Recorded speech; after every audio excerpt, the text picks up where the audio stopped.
So in the shop, we got a 2019 F-150. Came in because the customer was complaining of phaser tick, which is common on these motors, even though Ford says it's not, it is. So what we've done so far is we pulled the cab off of it. Once the cab was off, then it was tearing down the valve covers, all of the coolant systems. Once the coolant systems and valve covers were off, then it was the belt drive on the front. Once the belt drive was off, then it was the timing cover. That sounds really simple, but that took like 10 hours. Here you have the valve covers left and right, the water pumps, various other components there. That's air boxes and hoses, and there's more hoses all over there because you have to take all the boost pipes off as well. These are all the old timing chains and timing components here. So now what we're doing is we're switching out the phasers themselves. These are the phasers here. So this is what actually does the variable valve side of the timing. This allows it to on the fly adjust your timing, which is great when it works. But the thing is there's seals inside of these that go. Once those seals go, there's no choice other than to tear the whole thing down, replace the phasers. And then while you're in here, obviously you're going to do all your gears. You're going to do all your seals, you're going to do your chains and your tensioners and your guides and everything. Over here, that's exactly what we have. So this is the first phaser I'm putting in. I'm doing the Dorman phasers. Dorman phasers have a thicker pin. The pin is what wears out. The pin is what holds your phasers in place during initial startup. And when that pin wears, that's when you get that annoying phaser tick that all these 3.5s are known for. So I got 4 new phasers here. This is one of them. Those 3 boxes back there are the other 3. When you do new phasers, you also have to do new oil control valves for the phasers. So that is what is in here. That's what those look like. So you do oil control valves, you do the phasers, you always have to do an oil change when you do all this as well. Then your actual new chains are in this box. So if you look in here,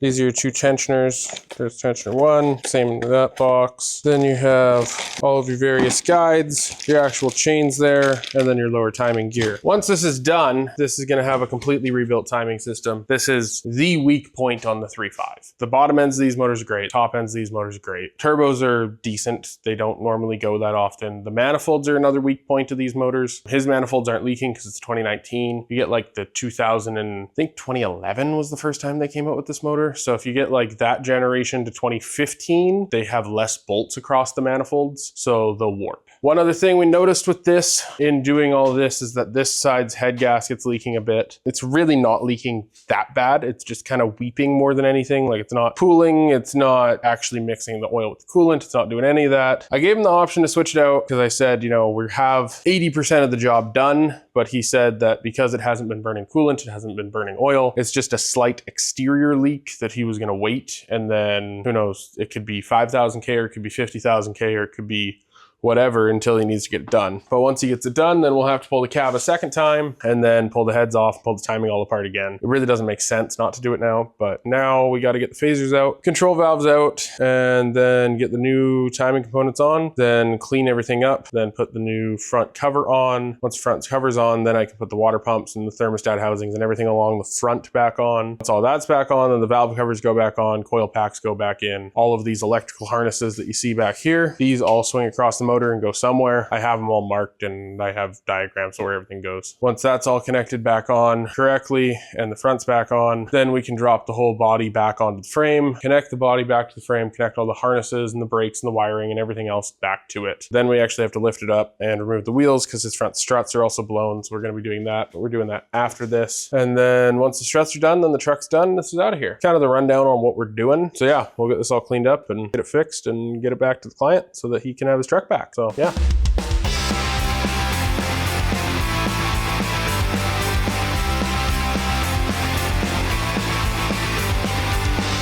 Time-lapsed a bunch of this. Now we got new timing chains on, new guides on, new tensioners on, new upper VVTi actuators. And we're just in the process right now of doing these, which is your solenoids. All that's all new now. That wasn't fun. In the process of everything, actually broke the larger socket, trying to torque that down. Luckily, the solenoids themselves came with sockets, so each cog came with its own socket, so that saved our ass. We're just in the process of getting the new actuators in the motor. Once those are in, I have this cover for the most part cleaned out. I'm gonna do an alcohol wash, get the new actuators in, torque those down, clean up the cover that's over there. That's your main timing cover. That cover covers the whole front casing and all the timing chains and everything. Then once that cover's on, then we can work on getting the crank pulleys back on, all your water pumps and all your accessories in this thing, get all that back on. Then new valve cover gaskets, new actuator seals, new crank pulley bolt. That one main big bolt that you have to take off when you're doing the harmonic balancer, that gets replaced, as well as your top 2 bolts for the high pressure fuel pump. And then obviously all of your tube seals for your spark plugs get replaced. The seals that go around these do. Intake gaskets are all going to be new. Thermostat housing gaskets, water pump gaskets, all that gets done. There shouldn't be any leaks. There shouldn't be able to be any leaks once this is done because all the gaskets are new and everything should be good. And then when I put the AC hoses and all this back on, I'll be doing new O-rings on here. I have a master set for all of the AC O-rings though, so I'll just be pulling it off, taking a look at it and matching it up. That's kind of a rundown on what's left to do, what we've done since the timing. So yeah, so whenever you're working on intricate stuff like this, you never want to try cross-threading anything. That won't do you any good. You always start them by hand, which if you've done any engine work at all, you should know that. Once they're in a few threads and they're moving smooth, then I'll run them down with an impact and then torque them. When I mean run them down, I mean barely run them down. Don't even let it ratchet. Just get them so they're touching. Now, you grab your torque wrench. I know a lot of guys like using digitals for this kind of stuff, but I like using the Weros for this kind of stuff. I have digitals, but I think these, honestly, are more reliable, especially for low torque scenarios like this. Wipe off the bolt heads, because whenever I torque something, I mark it. And I know it was torqued because my OCD ass is going to go, oh, did you torque that? And then I'm going to have to get a torque wrench out and double check everything. It's easier just to do it this way. I just put a line across the bolts. That way I know they've been torqued. I'm just going to grab a pick quick too. You just kind of get in here like this. Come hither. So, got to get all the old RTV off before you apply new RTV to put it back on. And you have to change your crankshaft seal, this seal here, which I think is for water pump or something. And then this seal here, which is for your crank sensor. Once all this is cleaned up, I'll change those seals out. Once those seals are changed, then I will get out the big black tube of caulk and get this thing back on there. Because there's basically 2 specs of RTV you can use. Well, actually 3. You can use Permatex Ultra Black, which is what I'm going to use. That's the best option in my opinion. Permatex Gray is another option. And then the actual Motorcraft Gray is another option, which is what Ford uses. But quite frankly, when it comes to RTV, Permatex does a better job than Ford does. I always use Permatex products. They seem to not only work better, they seem to have a higher heat tolerance when you actually look at like the safety data sheets of the different RTVs. They'll 9 times out of 10, the Permatex is going to have a higher heat resistance. And they seem to come out of the gun better. Like just everything. They seem just nicer. So I was sitting here cleaning this up and then I noticed this where literally the internal casing has all these little hairline cracks, and then when you flip it, you have matching cracks on the outside. Now, I don't know if that's just a casting thing or if it's an actual issue, but like the rest of the case doesn't have it. It's only at the top parts. I need to look this up. I might have to replace this whole cover. It would have been from heat and just over time, or maybe a manufacturing defect, but like weird. So I bought an entire seal kit for this timing cover. Has this seal, has this seal, doesn't have this little seal. So I have to go to Ford tomorrow and pick up that little tiny seal. And yeah, once I get that seal, then I can get the cover on. Once the cover's on, then I can get everything else back together. So yeah, cool. See you tomorrow. So I got the RTV laid down, so I got to move kind of quickly, so I don't have time to explain this. But we swapped out the seals, we swapped out the valve cover gaskets and intake gaskets on the bottom side of this. So now we're going to lay these down and then torque them down according to the spec. So step 1, climb your ass around here. Make sure none of the harnesses are sitting in where they need to not be. You just have to work in those 5 seals and push them down. Once those are worked in, now I can grab a 10 mil, start screwing this down a bit. Still not totally in, I'm just gonna tap it in a couple little spots. You wanna make sure that your cover is down correctly before you start screwing things down, because what'll happen if it's not, you'll screw things down and then you'll crack your valve cover. There, now you can tell that it's closed up a lot more. In the back, it needs to... Okay, now that we're closed up more, they look pretty good. It might need a little more tapping on this front right. Whoever at Ford thought this was a good idea.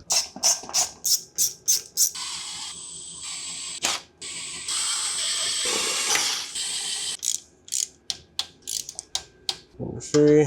This is when you can tell if you've put too much pressure on it with your impact, is if these click right away and you don't have any ratcheting time, then you know you've gone too much with the impact. This one, I guess I didn't go quite enough. There we go. 6. So then I'm just gonna go through the system again. See, and this is where if you use a digital, you can't recheck your torque without turning the bolts. But with a click style, you can, because it will break before you put any torque on it. Okay, that side's done.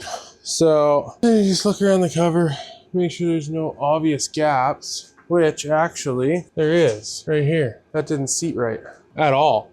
Okay, well, then these sensors are probably getting caught, I assume is what's going on. So I'm just gonna give it a couple taps and see if I can get it to seat all the way now that it's tight, and then retorque things. There we go. Those seals are a horrible design. I don't know who at Ford thought that was a good idea, even back here. Also, there's no rear bolt. Like normally valve covers have a bolt here, but there is no bolt. That's just a bad design, Ford. Yeah, you can totally see light through there. 100% can see light through there. Huh. Still can see light. You can see a slit of light in the back. I guess we'll have to figure this out. So we got the valve covers on. Turns out the trick to getting them on correctly is grease. Once that was all on, now we're working on getting the high pressure fuel pump and the fuel system back together. Once that system's back together, then I'm gonna get the intake manifold on, get the top of the motor finished. Once that's done, then we're gonna come around the front and get all the belt drives and the crankshaft pulleys and everything on the front on and finished. And then once that's all done, then the motor should be good to drop the cab on. There's still a decent amount of stuff to do, but it's going. There's these little gaskets on the bottom here, so you just take a pick, they come out. Highly suggest when you do anything to do with valve covers, don't just try to get the gaskets, get the sets. If you get the sets, then they come with all your little gaskets like that. And then I'm gonna clean this up. Actually, I'm gonna re-pull these out quickly. Then I need to look up the torque spec for that. I gotta turn this whole thing over by hand. It's the first time that those timing chains are moving, so let's pray. Let's hope we don't hear anything pop, bang, or break. I will cry if I hear something skip. I shouldn't. It should be good. I did it right. The tensioners are tensioning. Everything's in the right orientation. Everything's in the right spot. Should work. If it doesn't, I'm gonna cry.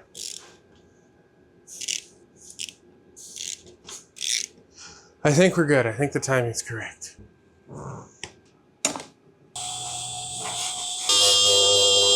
Now these bolts here that go to this fuel pump are torque yields. So I've already gone to Ford and bought new ones. 40's a bit loose. The first step is to get these hand tight. So then we're gonna get that onto this and do one turn at a time until we reach 10 Newton meters. And then it's an additional 45 degrees after 10 Newton meters. So I got the torque wrench set to 10. 1. So now we go another 45 degrees. That's at 42 when I pulled it up, so I'm just gonna do another 3 degrees. So that's installed. I'm putting on the fuel line. So this has to loop around to the pump here. It's gonna get that started, and then it goes back to this rail back here and get that started too, like so. So there's 7 Newton meters plus 50 degrees. Whoever at Ford thought that's a good spec, like, oh yeah, that makes sense. No, it doesn't. Make them 10 like the rest of everything else on here. So what we're doing right now, I got the high pressure fuel pump back on, fuel lines back on, all the valve covers are torqued down. Next step that I'm gonna do is get the ignition coils back in. Once those ignition coils are back in, we can go from there and get the rest of the fuel system together. And then once the fuel system's back together, then we'll get the intake manifold back on once we've routed some of the wiring, and then from there we'll get all the front end of things together. I'm just doing the front last because it makes sense. The front's just a lot of piping, so I thought it'd be better to do all this while we have the room. One thing that you should do when installing these, the next technician's really gonna thank you for using this. It's dielectric grease. Now some people say not to do it, some people say to do it. It says to do it in a Ford's manual, and it says to do it in BMW and Audi and all of those guys. say to do it. What it does is it creates a protective layer between the coil and the plug, allowing you to remove them more easily once you need to take them out, because coils are something that do go and do need to get removed. Also, when you remove coils, you should always number them. That way you know where they came out of. You should never mismatch your coils, at least if you can handle numbering them, if you have paint pens or whatever on hand. Which if you're doing this kind of job, you should have paint pens on hand. So these torque to 7 Newton meters plus 50 degrees. I'm gonna get the other 3 in, actually.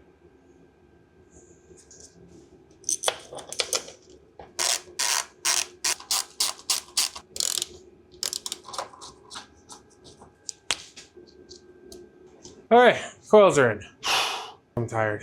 We're putting on a stretch belt. If you've never done this, they're gonna try to sell you this tool. I have it, they don't work. The best way to do it is with a whole load of zap straps. You wrap it around the AC pulley first. Once it's around your AC pulley, that'll kind of guide it. You pull it as tight as you can, and then you hold it on the top of zap straps. Then you get a breaker bar with the proper socket for your crank bolt, which for me, I have right here, an 18 millimeter.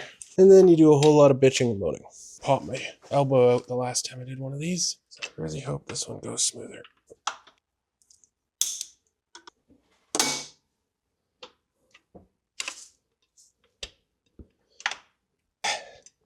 There, that's on. Well, I didn't blow my shoulder out this time, but it still sucked. I have a new one here. This is the part that goes up here. Probably a little too much lube. There. There's on that.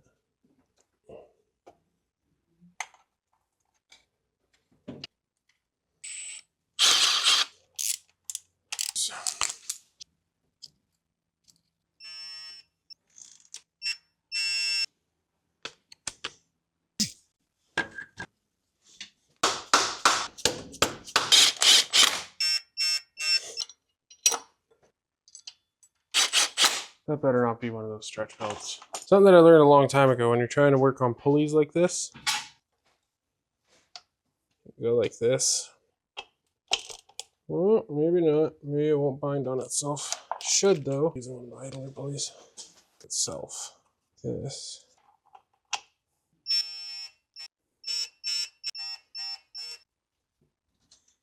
And this little wire here needs to plug in down there. I'm not happy. I'm not excited. This is not going to be fun.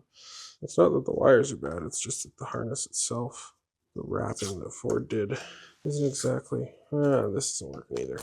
They didn't wrap it all that well. Those are weird wires. Like a lot of wires you can kind of stick things to. These just weren't sticking very well. Do a layer of electrical tape first. These are quite important wires. About as important as you can get. So we're going to get all the harnesses across the motor and then the intake manifold on and get everything hooked back up. So cool.